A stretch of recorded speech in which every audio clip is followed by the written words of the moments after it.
So here we're going to start documenting the progress that we're doing, Cam and I are doing on his car.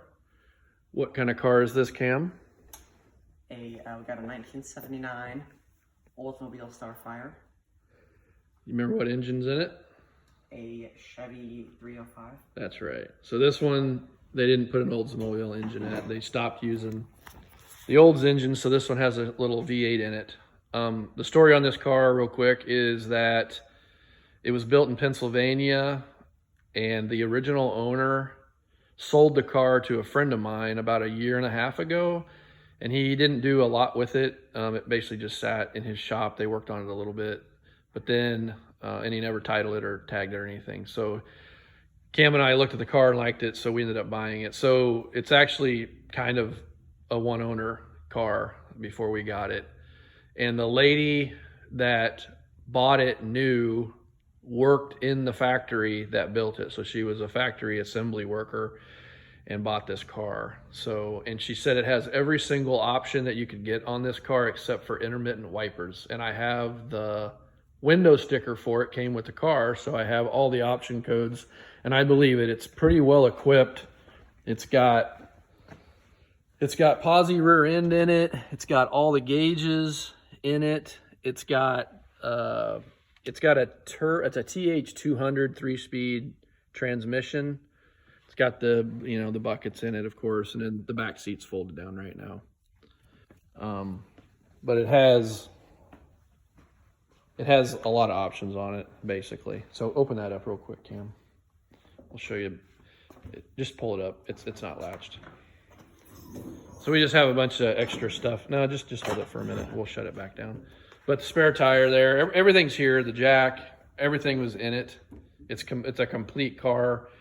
The plan is we're going to paint. You can see the interior panels are faded. We're going to take those out and paint them later. But right now we're going to do all the mechanicals on the car. Go ahead and you can let it down.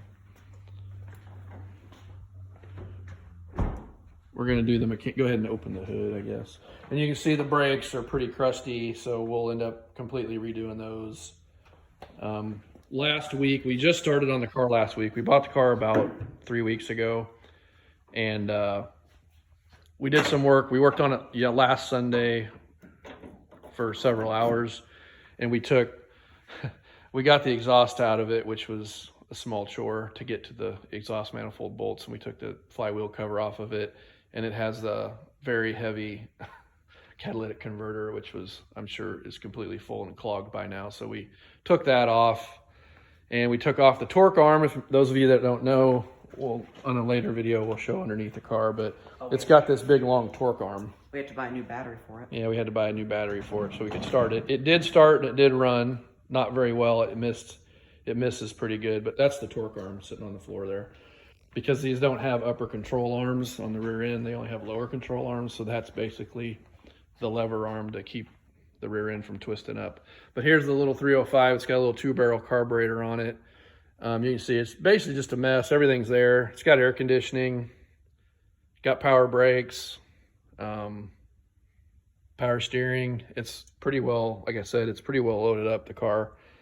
But we're gonna yank this engine out of it because it leaks. Everything on this car leaks. The transmission leaks, the engine leaks.